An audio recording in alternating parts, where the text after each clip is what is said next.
Big boss హౌస్‌లోకి wild card contestants హౌస్‌లో ఉన్న కంటెస్టెంట్స్ గేమ్ చూసి హౌస్‌లోకొచ్చారు కాబట్టి, లోపల ఉన్న ప్రతి ఒక్క కంటెస్టెంట్ కూడా వాళ్ళు ఎలా గేమ్ ఆడుతున్నారు, బయట జరుగుతుందనేది అడుక్కుంటూ ఉంటారు. ఇక అదే సందర్భంలో లైవ్‌లో ఒక సంఘటన అనేది చోటు చేసుకుంది. పవన్ కళ్యాణ్, చిట్టి పికిల్స్, రమ్య, ఆయిష అలాగే రీతు వీళ్ళ నలుగురు కూడా గార్డెన్ ఏరియాలో నుంచొని మాట్లాడుకుంటున్నారు. ఇక పవన్ కళ్యాణ్ అంటున్నాడు, హౌస్‌లో అందరికన్నా బజ్జీ ఎవరికి బాగుందో చెప్పండి కదా అంటే, చిట్టి పికిల్, రమ్య అలా ఎలా చెప్పేస్తారు అంటూ, అంటే సరదాగా అంటే మేమేమన్నా తప్పులు చేస్తే అయి సరిదిద్దుకోవడానికి అడుగుతున్నాము అంటే, నాకు తెలిసి బిగ్ బాస్ హౌస్‌లో అందరికంటే బజ్జీ ఎవరికి బాగుంది అంటే తనూజకి చాలా బాగుంది.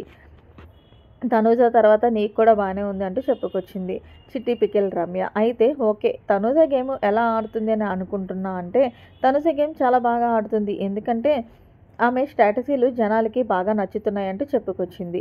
అయితే ఇక ఇందులో భాగంగా రీతు మాట్లాడుతూ, ఓకే ఆయిష, రమ్య మీ ఇద్దరిలోనే హౌస్‌లో ఉన్న కంటెస్టెంట్స్‌తో ఎవరికి పోటీ అంటే, ఇక వెంటనే ఆయిష అంది, నేనైతే తనుజకి పోటీ ఇద్దాం అనుకుంటున్నాను అంటూ తన మనసులో మాట చెప్పేసింది. అయితే పవన్ కళ్యాణ్, ఎందుకు తనూజకే పోటీ ఇవ్వాలనుకుంటున్నావు? హౌస్‌లో మేము ఇంతమంది కంటెస్టెంట్స్ ఉన్నాం కదా! అంటే ఎప్పుడు టఫ్ కంటెస్టెంట్ ఇస్తేనే కదా పోటీ తెలుస్తుంది.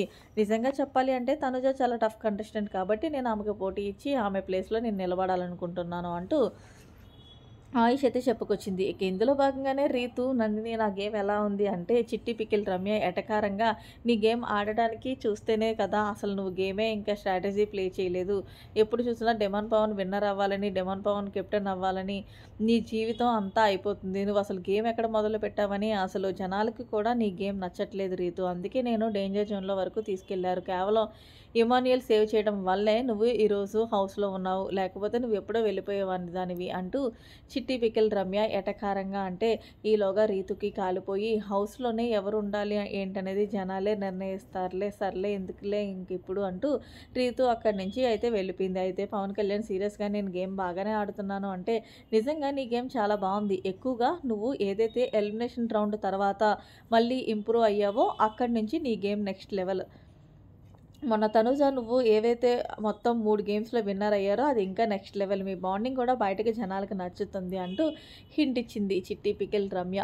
మొత్తానికి అయితే వైల్డ్ కార్డ్ కంటెస్టెంట్‌గా అడుగుపెట్టిన వాళ్ళు ఎవరి మీద గేమ్ ఫోకస్ చేయాలనేది డిసైడ్ అయిపోయారనే చెప్పాలి. ముఖ్యంగా ఆయిష అయితే తనుజని టార్గెట్ చేయాలని తనే చెప్తుంది. మరి అది అయ్యే పనంటారా? లేదంటారా? అనేది కామెంట్ సెక్షన్‌లో తెలియజేయండి. మరిన్ని లేటెస్ట్ అప్డేట్స్ కోసం మన ఛానల్ సబ్స్క్రైబ్ చేసుకోండి. Thanks for watching. By by. Have a nice day.